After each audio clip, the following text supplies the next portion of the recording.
Okay, well, yeah, last session here, we left off kind of with me walking in the front door and being hired here. I had no preconceived notion about what Doane College was all about or anything. We just had needed a job, and this they were willing to pay me, and so that was where we were going. Um, and really, coming here was a blessing for me, although I didn't realize it right away, I think, um, in two ways. Number one, it allowed me the opportunity to work with a whole bunch of pretty talented kids. Before I came, 2 years before I came, 1959, Mr. Papik had recruited two of the best track athletes in the state of Nebraska. Clinton Skinner was a sprinter from Elsie, Nebraska, and Dean White, a distance runner from Tekamah. And they were really the first people that we had that really were first class national level track and field athletes. And then and he followed that up with our first international. We came that next year in '61. And Peter Sura, East German escapee, and that's a whole other story that would take longer than we have to deal with. But Pete was an international level. He was on the East German national juniors team and had some international experience in track and field, and was another level above what you normally would think that you would find at a college like this. So I had the opportunity to work and learn from those kinds of athletes, and believe me, I learned a lot more from them than they learned from me at that point. And then the second thing and most important was I had a mentor in Al Papik, and he was a fantastic coach. Just you couldn't believe how great a coach he was. He taught you how not only how to coach, but how to win, and that was a big deal. And I had never separated the two in my mind, and as far as that was concerned. It was a period of time when I was just beginning to scratch the surface about what coaching was all about. And I had one idea going in, and what coaching was. I thought it was just teaching, the skills of running, jumping, and throwing. And I found out there was a lot more to it than that. And the particularly the recruiting aspect of it, and finding the right pool of talent for your institution, for your program, for your coaches, based on, what can we do here at this place. And that probably was as big a jump as I had to make. I had no experience in recruiting at all, and the effect of good recruiting and the effect of bad recruiting. And Al spent a lot of time and effort to include me as an assistant coach in that effort. And so it took me along on all of his recruiting trips, or a lot of them, and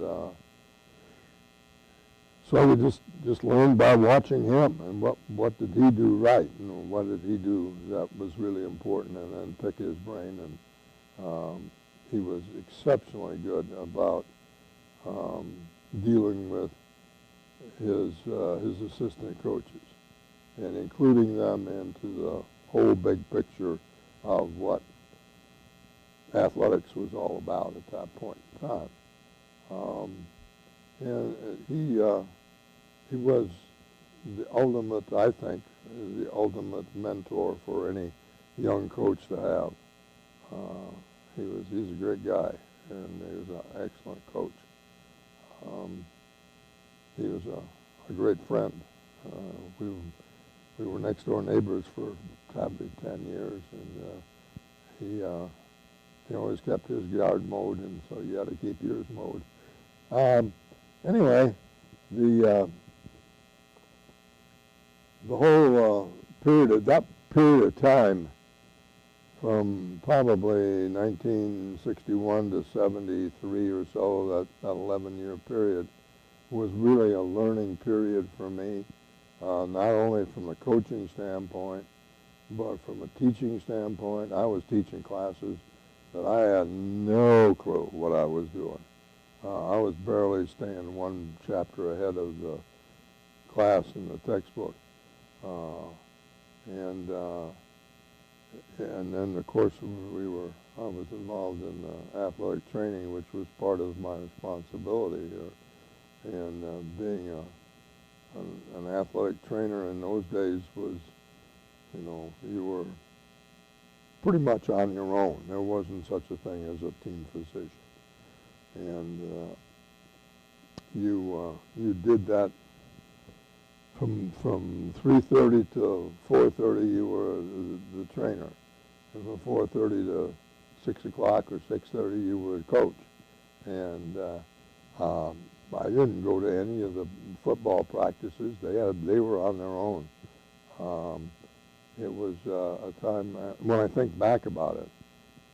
If we had been dealing with the legalistic kind of approach that we have today, where people are suing everybody over anything, that would have lasted 5 minutes.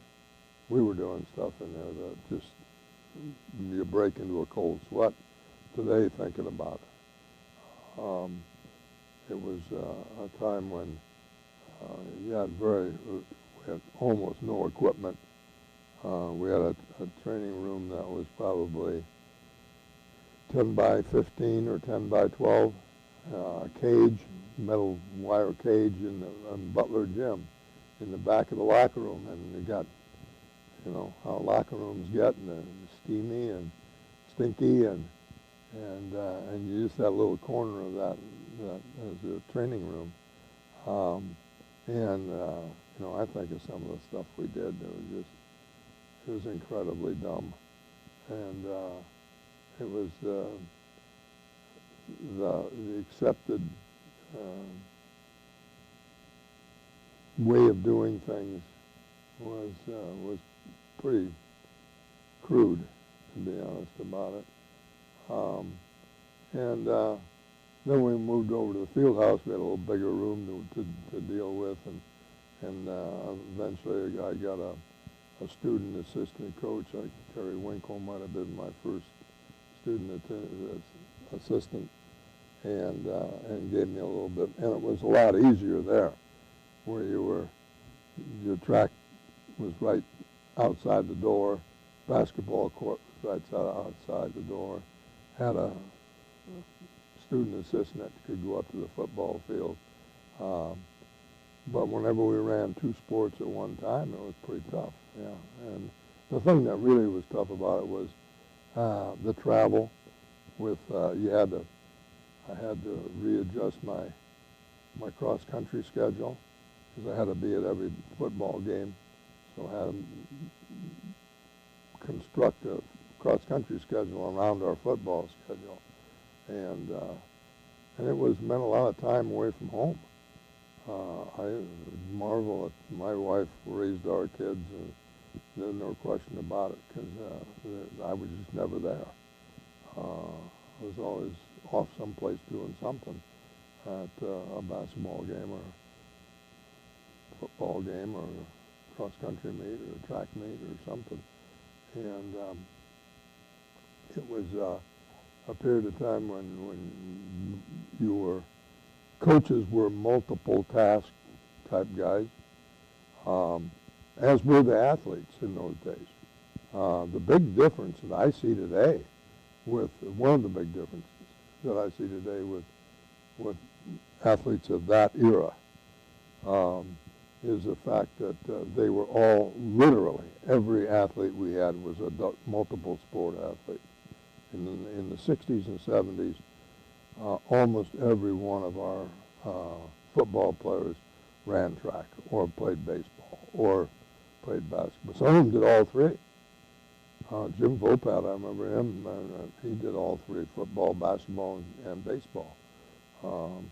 And Denny Donlinger ran cross country, played basketball, and ran track. And for him, that was a chore. But there were lots of kids like that were doing athletics because it was fun to do, and that was the thing that they got involved in, and they just had a great time with it. Where today you see so many more specialists earlier. You got kids today that are specializing in 7th grade. And I can only be a basketball player, or I can only be a track athlete, or I can only do this, or I can only do that. And we've lost something, I think, in that aspect of the athletic experience. I think there are things to be learned, skills to be learned, attitudes to be learned, social interrelationship that is different in a team sport like basketball or football or baseball or whatever, and an individual sport, wrestling or track and field or tennis or whatever. Yeah, they have can have a team concept or a team part of it, but it's not the same. And I think that having that experience in both kinds of sport settings was really important, and I think that helped our kids at that point in time a great deal. And I think every one of them would agree with me that it made them better.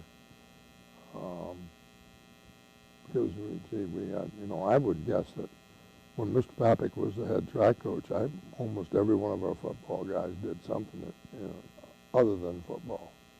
And it was the same way with basketball. Nobody really got too uptight about preseason or postseason or whatever, practice. Now, the season was over, it was over, and you were done. And that's pretty much the way it went for probably a 10 or 15-year period. I was, looking back on it, it went so fast.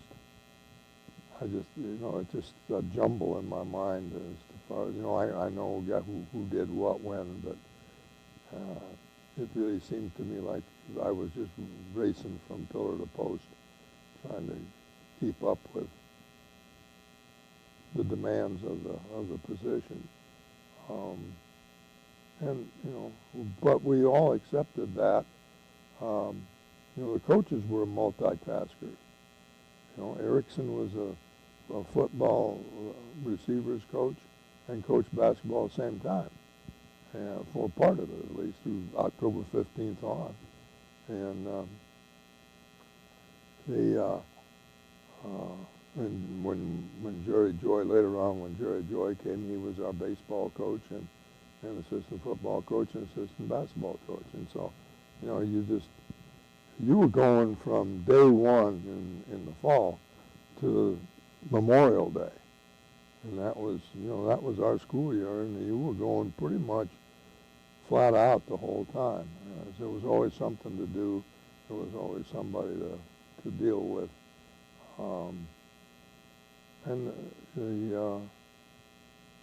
think just trying to keep up and learn what was going on. For me, as a young coach, and just trying to keep up was just about all I could handle. There wasn't any room for a lot of extraneous stuff.